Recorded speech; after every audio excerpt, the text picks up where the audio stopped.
Welcome to another brief moment on Code with Clay.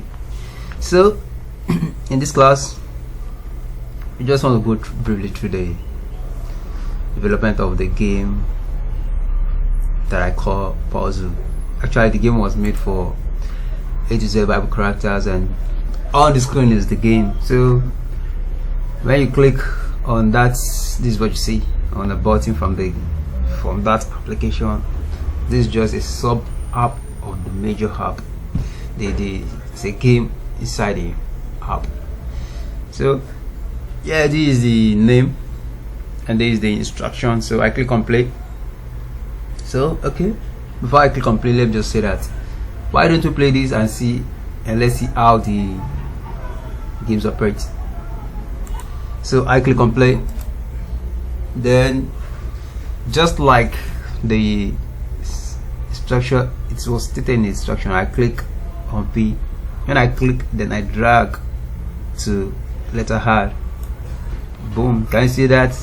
So the game's telling me that I have found Peter, and this is Peter, and I have others to find. So this is about 26 words to be, yes, about 26 names in the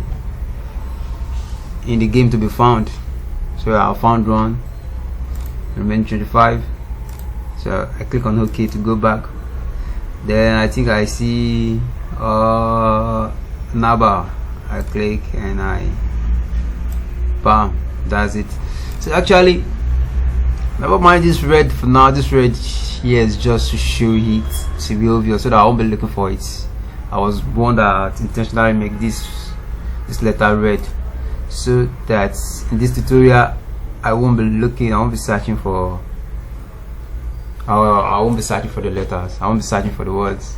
But in the real games, where when I finish the development, I actually remove all these red letters. They all cover, everything became white, and so the player will have to look for it by him or herself. So now let's go to the code that actually make this thing happen. And yeah, wow, someone will say, why Dreamweaver? I think I like Dreamweaver. Yeah, Dreamweaver because of code selection.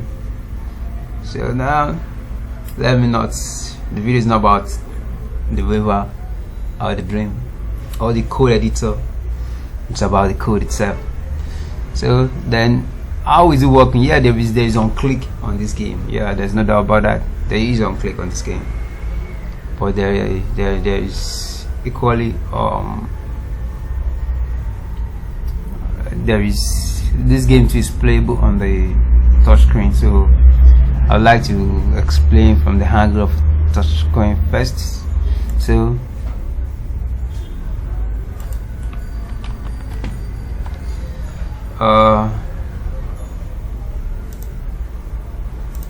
okay, yes, so easy.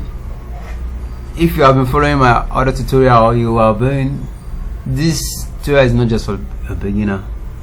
So for someone to continue on this tutorial, that means you must have studied HTML, CSS, and JavaScript. So here I'm just focusing on a very segment in JavaScript, which is called Canva. So we'll make use of Canva, take advantage of Canva in this development. And so I have declared Canva in the HTML body, and this is where I refer to the Canva. So yeah, this document get elements by ID. This one that I'm highlighting, then it's a variable A. So yeah, and the variable being stored inside here. Yeah, then I click, then I apply this property on touch. It's an event. Yeah, it's an event method. So on touch, what's gonna happen? This is what is going to happen. This function is going to run, and this function will run from here. And one of the things I like Dreamweaver for is that it can select code selection. I click here and I click. So can you see that the beginning to the end of the code within the block scope, the function scope. So we don't have to mind about this. These are just comments like I expect you to know. So that's how the app can actually understand when I click on start, when I first click on the screen. So then what happens when I drag? That's when we come to this move, on touch move. Let this function be run, and this is the events and touches. These are the property of this event, and this ctx and begin part is property of the canva, and this one asks it to draw the line, and from the beginning the start, and the line will move to where my hand is currently staying, and the line will keep on getting redrawn. So let's do this practical. This is what it means that when I click like this, I am clicking, then when I move the mouse, the line is being redrawn to the direction of my hands till I leave the screen. So I'm still on it. Then let me come to this letter K and I release. So when I release the mouse, or then click up, then the line got drawn from where I started to where I finished. So now let's go back to what happened when I left the hands, and that's this where this code got run, this very line here. So when I release the mouse, then it's called on touch hand. Actually same thing goes for the screen touch as well. Actually even this code is for screen touch. I will share the one for the mouse event later. So that will be on key up or on mouse up. Yeah, this is for the screen touch. So then this code is being run, and this function, and this is how it's run. We have a for loop here. Never mind, someone say, why couldn't have you run for each, the loop for each? I'm an old school guy. Those days, like 10 years ago, those of us that learned JavaScript like 10 years ago, we are so convenient with this. Let me say I'm so convenient. I would like to speak for myself. I'm so convenient with this style because I know the other loop as well, but I quickly see my error through this one. So this is the reason I use this. And then this code, and we have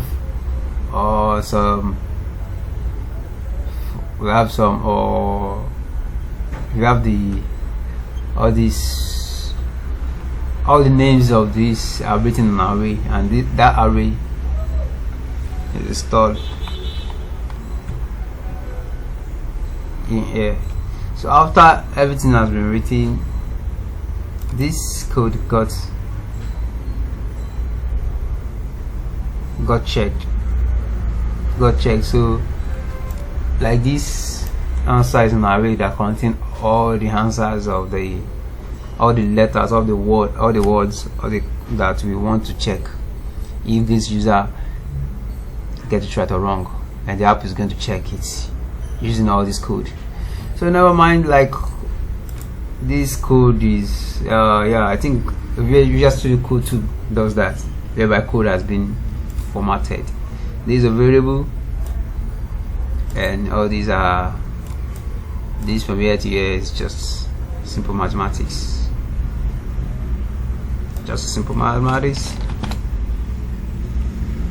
and it's been stored in the x2. We have x3, x, like a white round. So never mind, the reason I use x and y here is the x should represent the horizon like this. Just like, remember our graph in the secondary school, the x and y axis. Yes, so same thing is being applied here. In fact, if you are so familiar with that, with that chart, that graph, or 14.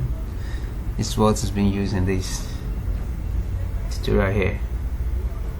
So that's what happened. And when I lift my hands up and everything is true, that is you actually start from the right letter and end on the right letter, then M will be true and N will be true, and it's good to say, you just say, oh, you find.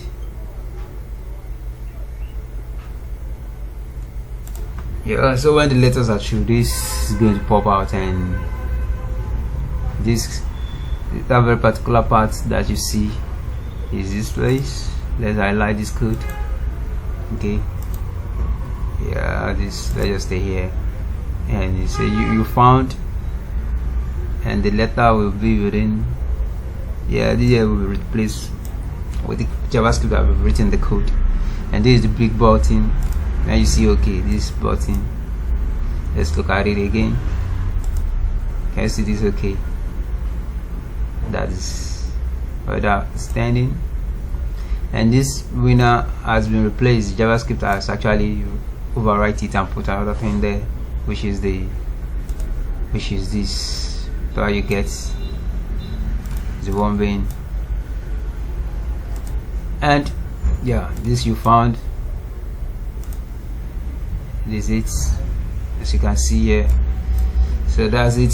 Yeah, to know more about this, you can just on request. I have a lengthy video on this that explain how you can get this done, and it's not that you get this done, it's just show you how you can actually make good use of Canva. Yes, and yeah, you make good use of Canva to your own projects. So thank you very much. See you in another code development. See you in another moment, and stay blessed. Thanks.